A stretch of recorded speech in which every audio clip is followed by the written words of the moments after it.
Hi, my name is Tom, and some of you might know me as Bowl of Salmon on Instagram. And I have a confession to make. I'm a terrible person and I'll judge watches based on first looks and first impressions. When I'm at a watch fair, I'll even dismiss brands based on the fact that I consider the watch as something for me to wear or not.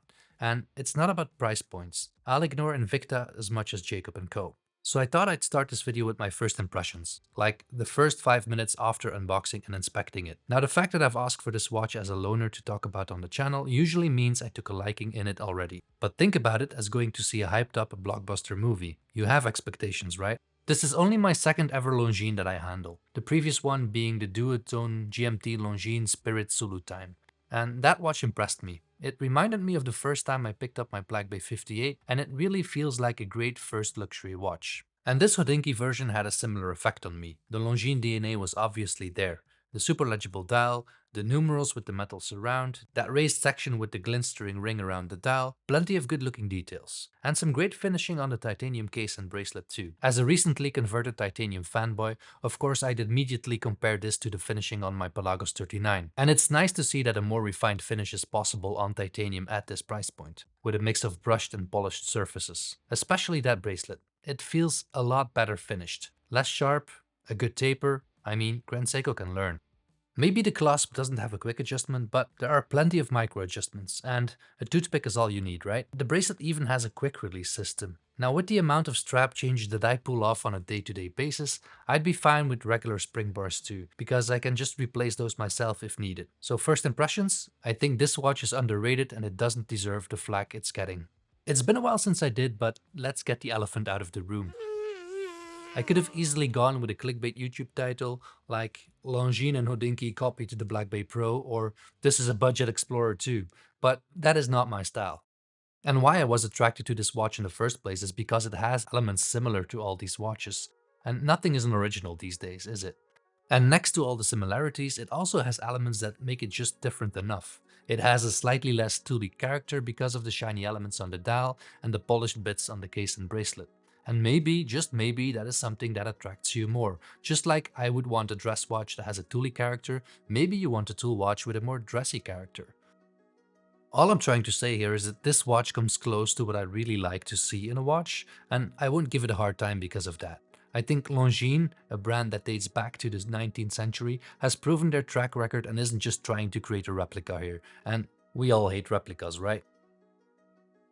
The watch has a diameter of 39mm and a total thickness of 13.5mm. There's a lug-to-lug of 46.7mm. The more I think about it, the more I come to realize that 39mm is just the sweet spot for me, and the width-to-height ratio on this watch feels pretty okay. In comparison, the Black Bay Pro comes in at a height of 14.6mm, and I'm not sure if that extra 1mm makes all the difference, but the Black Bay Pro, of course being a steel watch, felt rather top-heavy compared to the Longines where everything feels more balanced. So both the case and bracelet are made from a harder, more high-end grade 5 titanium. For example, the Rolex Deep Sea Challenge uses grade 5, while the Tudor Pelagos 39 only uses grade 2. A full titanium watch will feel really light when you are used to steel. Now, because of that lightness and comfort on the wrist, I'm a big fan of titanium, especially when they are well finished like this one. I'm not sure if this is because of the titanium grade that was used, but side by side you will see that the hue of the titanium is slightly different. It's a bit more blue or perhaps looks a bit more like actual steel. As I already mentioned, it's a super comfortable bracelet that tapers from 21mm to 16mm at the clasp. As I've shown with the strap guide on my Pelagos 39, 21mm doesn't have to be a deal breaker, and I'm sure I can come up with plenty of strap options that would work really well for this watch. The watch has a screw-down crown that helps provide a water resistance of 100 meters. The whole package is definitely giving me those travel adventure vibes. Inside of the watch we find a bespoke ETA-based caliber for Longines, a Swiss automatic made movement that offers 72 hours of power reserve, supporting the time, date, and of course that GMT functionality. As I understand, this movement is an ETA-based caliber specifically designed for Longines, so we can consider this as an in-house movement as they are both members of the Swatch group. The movement is considered to be a true GMT, a traveler's GMT, a flyer GMT, or whatever you want to call this. What all this means is that you can just jump set the main hour hand backward and forward when you are at your destination, and the date will jump to if you go past midnight. Unfortunately, the date doesn't skip on the hour like my Explorer 2, so it takes about an hour to properly move into position. When you set the minute hand, the GMT hand will move along with it. You can even track an additional time zone because of the 24-hour rotating bezel. Now, I've gotten a couple of questions about the feel of the bezel. I don't have a lot of experience with GMT bezels, but this bezel clicks in 1-hour intervals, so it has 24 clicks in total. So it's not like your typical dive bezel, as there is more room between the clicks, and I guess this can be interpreted as feeling softer. It doesn't take a lot of force to move around, but I haven't knocked it around accidentally either. There is a domed anti-reflective sapphire crystal on there with slight hints of blue anti-reflective coating. I'm typically not a fan of domed sapphire crystals because they make it more tricky for me to shoot, and there's also just more environment reflected. Overall, I think it's good enough and it leaves you with a clear view on the dial. About that dial, I'll start with the best bit. There are no stars on the dial. The dial is described as a washed black, but I can't escape the feeling of it having a slight brownish tone on it. No worries, it still feels like a black dial. Lots of great details on the dial too, the beautiful raised numerals, diamond shaped indices cut into that raised minute track that runs around the dial, and that raised section has what it looks to be a polished chamfer that, well, I've no other way to describe this, just plays with the light. Every time you look down on your wrist, it looks like those highlights are dancing around on the dial. It's really beautiful. At 12, there is no winged hourglass logo, and we find the brand name Longines and the word chronometer just underneath, both printed in white. At 6 o'clock, there is the word Zulu Time matching the color of the GMT hand and the word automatic just beneath that.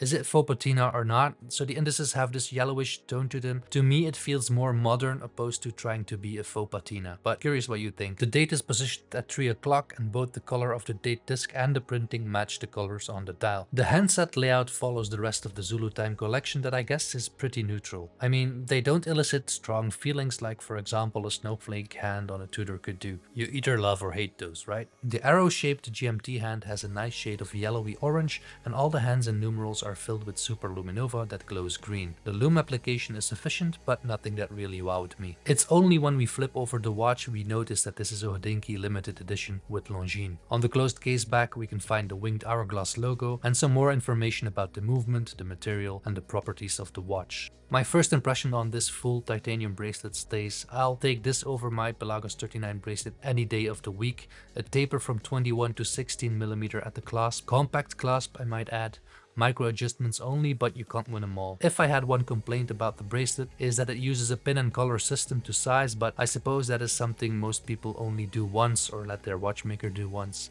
The polished finishing on the bracelet is what helps gives this watch a more elevated luxury feeling, and in my opinion all those shiny bits really match the rest of the watch. Like I said before, a slightly more elegant tool watch for people on the road.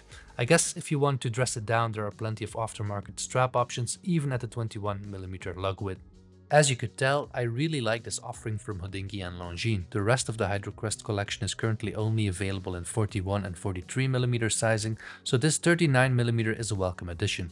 Unfortunately, this edition is limited to 500 pieces, but some are still available. I don't really think the price point is too high. It's slightly above the rest of the GMT collection from Longines, but you get grade 5 titanium instead. It's also still slightly under the price of the Tudor Black Bay Pro. Longines has been on a roll last year with some solid releases bringing some of the heat towards Tudor. Why this Hodinkee collaboration hasn't sold out faster, I have no idea, but from what I hear they are down to the last couple of units. I'm curious to hear what your thoughts are about this limited edition. Let me know in the comments or come find me on Instagram. As always, if you like my videos, do hit that like and subscribe button. Thank you for watching and I hope to see you in the next one.